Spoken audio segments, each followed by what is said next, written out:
पिछला एक साल गोल्ड और सिल्वर के लिए वाइल्ड रहा है। फरवरी के स्टार्ट में प्राइसेस 15 से 20% क्रैश होने के बाद भी गोल्ड एक साल में 83% अप है और सिल्वर 183%। लेकिन अब आगे दुनिया ऐसे इवॉल्व हो रही है कि इन दोनों मेटल्स में से एक के क्रैश होने की प्रोबेबिलिटी दूसरे से सिग्निफिकेंटली ज्यादा है। अब ये कौन सा है ये तो बताऊंगा, लेकिन इसी के साथ इन दोनों मेटल्स की डायनामिक्स को प्रॉपरली एक्सप्लेन करूंगा, क्योंकि करंट ग्लोबल एनवायरनमेंट में इन दोनों मेटल्स को समझने से ज्यादा इंपॉर्टेंट कुछ भी नहीं है, क्योंकि ये वर्ल्ड इकोनॉमी से, फाइनेंशियल मार्केट से इतने ज्यादा कनेक्टेड है और आगे जाके ये कनेक्शन और भी इंटेंसिफाई हो सकता है, स्पेशली कंसीडरिंग द फैक्टर कि सारी गवर्नमेंट्स स्पेशली यूएस की अपने पैसों के साथ, अपने डिसीजंस के साथ क्या कर रहे हैं।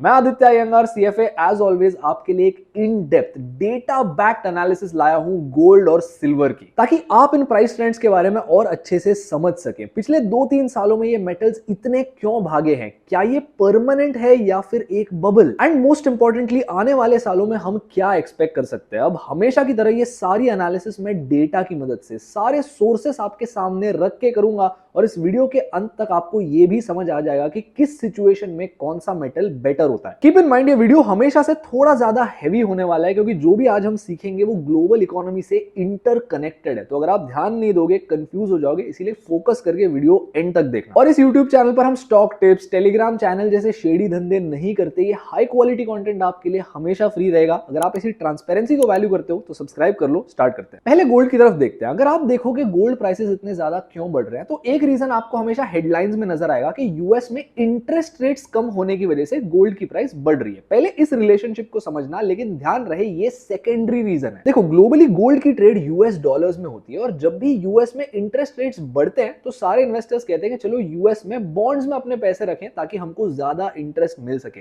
लेकिन जब ये इंटरेस्ट रेट कम होता है तब ये सारे इन्वेस्टर्स कहते हैं कि यार यहां पर इतना इंटरेस्ट नहीं मिल रहा, तो क्यों ना हमारे डॉलर्स की मदद से हम गोल्ड खरीद लें। लेकिन ये एक्सट्रीमली शॉर्ट टर्म रीजन है। प्राइमरी रीजन आपको हेडलाइंस नहीं बताएंगे, क्योंकि ये सुन के आप डर जाओगे। 2022 में एक ऐसा डरावना इवेंट हुआ था जिसके बाद से गोल्ड एक रिकॉर्ड डिमांड एक्सपीरियंस करने लगा। Actually let me rephrase, gold humongous, चीर फाड़ देने वाली डिमांड एक्सपीरियंस करने लगा था। 2025 में जो गोल्ड म्यूचुअल फंड्स और ईटीएफ्स थे उनके इनफ्लोज ऑल टाइम हाई पर चले गए, उनकी एयूएम डबल हो गई। और अब एक स्पॉइलर देता हूं कि ये आगे और भी बढ़ सकती है। अब ये क्यों, ये समझने तुम्हें दो फ्लैशबैक में जाना पड़ेगा। सबसे पहले 1970, उसके बाद 2022। स्टार्ट करते हैं 1970s वाले फ्लैशबैक से। आज तुम्हें पता है, तुम्हें पूरी दुनिया में कोई भी चीज खरीदनी हो तो वहां पर यूएस डॉलर चलता है, क्योंकि वो एक ग्लोबल रिजर्व करेंसी है। अब 1970s में हुआ यह था कि अमेरिका के जो प्रेसिडेंट थे रिचर्ड निक्सन, उन्होंने जाकर सऊदी अरेबिया के साथ एक अग्रीमेंट की थी। इस अग्रीमेंट के तहत सऊदी अरेबिया पूरी दुनिया को जो भी तेल बेचेगी उसकी पेमेंट एक्सेप्ट करेगी सिर्फ और सिर्फ यूएस डॉलर्स में। अब यूएस पूरी दुनिया का सबसे बड़ा मार्केट था, तो सऊदी अरेबिया का तो उसमें फायदा था। वो इन डॉलर्स की मदद से यूएस में एसेट्स जैसे घर, शेयर्स, बॉन्ड्स खरीद सकते थे। और धीरे धीरे ये अग्रीमेंट मिडिल ईस्ट के सारे तेल बेचने वाले कंट्रीज के साथ हुई, और अब गोल्ड की तरह यूएस डॉलर की मदद से भी तुम पूरी दुनिया में कहीं भी कुछ भी ले सकते थे। यूएस डॉलर का वट बढ़ गया, क्योंकि नेचुरली पूरी दुनिया को तेल की जरूरत होती है, और ऐसे शुरू हुआ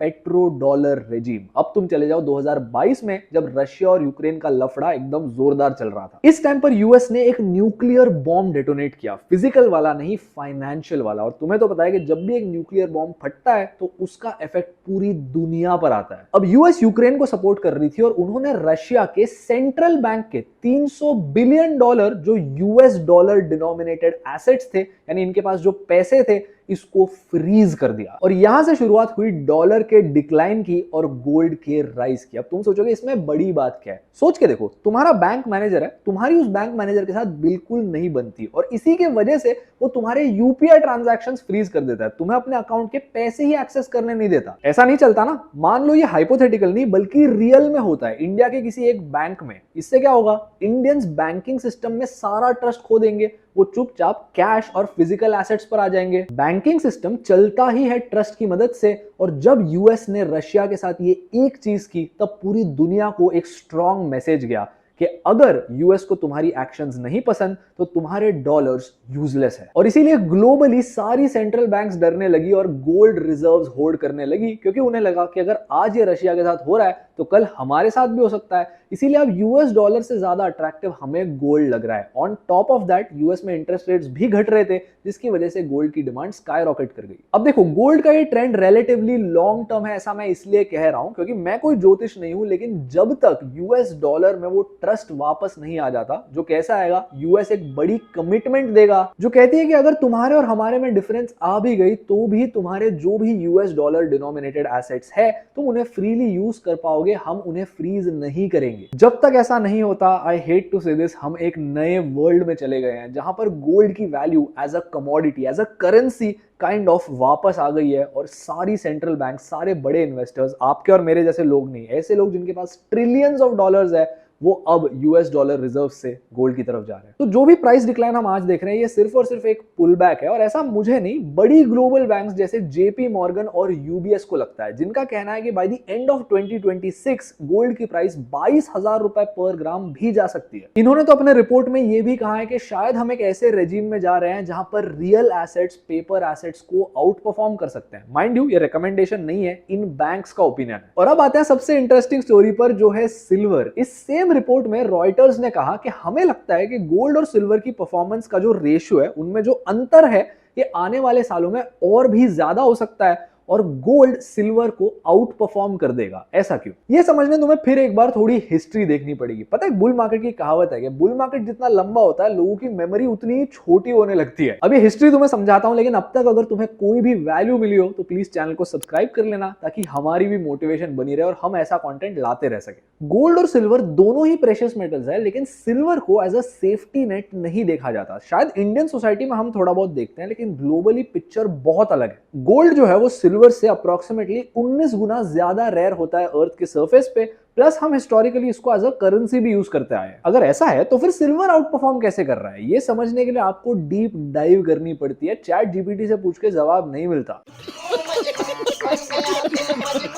बट आप चिंता मत करो, भाई है, डीप डाइव कर चुका है, अब आपको समझा के ही वापस जाएगा। देखो, एक तरफ सिल्वर का इंडस्ट्री में बहुत ही ज्यादा इंपॉर्टेंट रोल है, EV, solar, semiconductors, plus AI की जो अभी करंटली रैली चल रही है, वहां पर सिल्वर एक मेजर इनपुट है। लेकिन यहां पर एक आयरनी है, गोल्ड सिल्वर से अर्थ के क्रस्ट पर ज्यादा रेयर है, लेकिन अब तक जो भी सारा गोल्ड माइन हुआ है, उसका 98% गोल्ड बार्स और कॉइन्स के फॉर्म में अर्थ के क्रस्ट के ऊपर है। मीनिंग गोल्ड जो है वो सिल्वर से रफली 7 गुना ज्यादा अबंडेंट है रेडीली अवेलेबल केस में। इन सिंपल वर्ड्स, अर्थ पे गोल्ड ज्यादा रेयर है, लेकिन जमीन के ऊपर सिल्वर ज्यादा रेयर है। और रीसेंट टाइम्स में उसकी सप्लाई में मेजर डेफिसिट चल रही है। 5 साल हो गए, बैक टू बैक ये डेफिसिट चल रही है। सिल्वर की माइनिंग उसके डिमांड को मीट ही नहीं कर पा रही, और रिसेंटली जो भी ईवी, सोलर, एआई, सेमीकंडक्टर्स में ग्रोथ हुई, उससे डिमांड और भी बढ़ गई, leading to this price increase. और अब आप बोलोगे कि ये सारी इंडस्ट्रीज तो आने वाले सालों में ग्रो ही होने वाली है, तो क्यों ना हम सिल्वर पे बुलिश रहें, क्योंकि उसका इतना ज्यादा इंडस्ट्रियल यूजेज है। यहां पर एक बहुत ही बड़ा एस्ट्रिक्स है, टर्म्स एंड कंडीशंस अप्लाइड वाला नहीं, हिडन रिस्क्स इन्वॉल्व वाला। चलो हिंट देता हूं कि अगर आम जनता को सिल्वर में लो कॉस्ट में इन्वेस्ट करना है, वो अक्सर म्यूचुअल फंड्स या फिर ईटीएफ्स के थ्रू करते हैं। और हाल ही में ये हेडलाइन आई थी कि यूएस में सिल्वर ईटीएफ्स जो थे, उनमें जो इन्फ्लोज हो रहे थे इन्वेस्टर्स के एसआईपीस के थ्रू, ये इन्फ्लोज टेक स्टॉक्स जैसे एनवीडिया से भी ज्यादा थे। देखो, सिल्वर की डिमांड के 2 पार्ट्स होते हैं, एक इंडस्ट्रियल डिमांड होती है और एक फाइनेंशियल डिमांड होती है। करंटली सिर्फ फाइनेंशियल डिमांड, यानी इन्वेस्टर्स को सिल्वर में पैसा डालना है, यही हाई है। इंडस्ट्रियल डिमांड तो कम हो रही है। 2025 में 4% गिर गई, और मान लो कल को जाकर सिल्वर की प्राइस गिरने लगती है, या फिर ये सारे जो ईटीएफ्स और म्यूचुअल फंड्स में इन्वेस्टर्स हैं, वो डिसाइड करते हैं कि हमको हमारे प्रॉफिट्स बुक करने हैं और अपने यूनिट्स बेचने लगते हैं, तो क्या होता है, इन सारे फंड्स को इन्वेस्टर के पैसे लौटाने सिल्वर को लिक्विडेट करना पड़ेगा। अब 2025 में सिल्वर की डिमांड ही 4% गिर गई। अगर ये सारे फंड्स जाके अपना सिल्वर बेचने लगे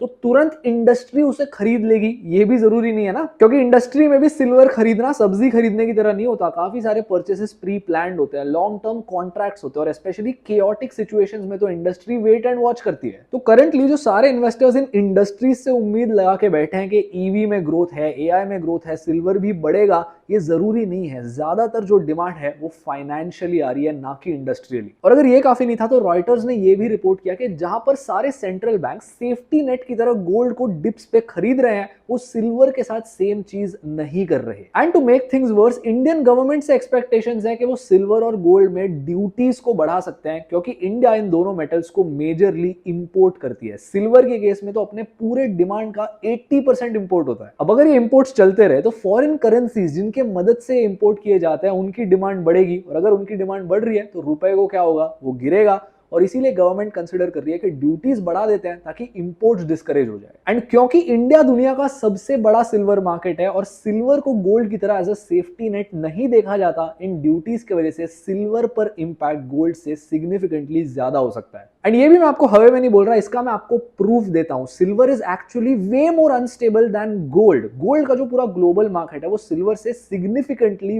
बड़ा है और ज्यादा लिक्विड है। इंस्टीट्यूशनल इन्वेस्टर्स, सेंट्रल बैंक्स इस पर ट्रिलियंस ऑफ डॉलर्स खर्च करते हैं, वेरा सिल्वर के केस में मेजर बायर्स सिर्फ इंडस्ट्री होती है, और जिसके चलते पिछले 50 सालों में गोल्ड की average price movement per debt plus minus 0.5% रही है, वेरा सिल्वर की प्लस माइनस 0.9%, करीब डबल। आज जो भी इंसान सिल्वर के प्राइस को देख के सोच रहा है कि यही सबसे बेस्ट मेटल है, माइंड यू, अगर तुमने 2011 में सिल्वर में इन्वेस्ट किया होता तो 2021 में तुम्हारा ग्रॉस रिटर्न 0 होता, और अगर तुम 4% इन्फ्लेशन के लिए एडजस्ट करो तो नेगेटिव 33%। जो भी गेन्स हुए वो पिछले 3 सालों में ही हुए हैं, लेकिन यहीं पर गोल्ड का चार्ट देखो, रिलेटिवली स्टेबल रहा है। आफ्टर इन्फ्लेशन 6.5% के एवरेज रिटर्न्स इसने दिए थे। और इसीलिए अब तक हमने जो भी देखा उसके बेसिस पे मुझे ऐसा लगता है कि गोल्ड सिल्वर से रिलेटिवली ज्यादा स्टेबल रहेगा। अब गोल्ड या फिर सिल्वर में इन्वेस्ट करने का सबसे बेस्ट तरीका कौन सा, इस पर तो एक सेपरेट वीडियो बन सकती है, क्योंकि यहाँ पर बहुत सारे कॉम्प्लेक्सिटीज और छोटी डिटेल्स है, टैक्सेशन डिफरेंसेस है। अगर आप चाहते हो कि मैं ये वीडियो बनाऊं तो कमेंट करके मुझे बताना, I will make it happen. ये भी आप ही ने बताई थी और मैंने बना दी। अब ऑब्वियस सी बात है कि डिस्पाइट गोल्ड्स रिलेटिव स्टेबिलिटी, उसकी प्राइस डायरेक्शन या फिर सिल्वर की पोटेंशियल डिक्लाइन हम ऐसे प्रेडिक्ट नहीं कर सकते, लेकिन सारे डायनामिक्स और रिस्क्स मैंने आपको समझा दिए हैं। अब आप मुझे बताइए कमेंट करके, गोल्ड आउट परफॉर्म करेगा या सिल्वर, और आप किस पर बुलिश है। अगर आप इस वीडियो से कुछ नया सीखे, चैनल को सब्सक्राइब कर लो। मिलता हूं अगले वीडियो में।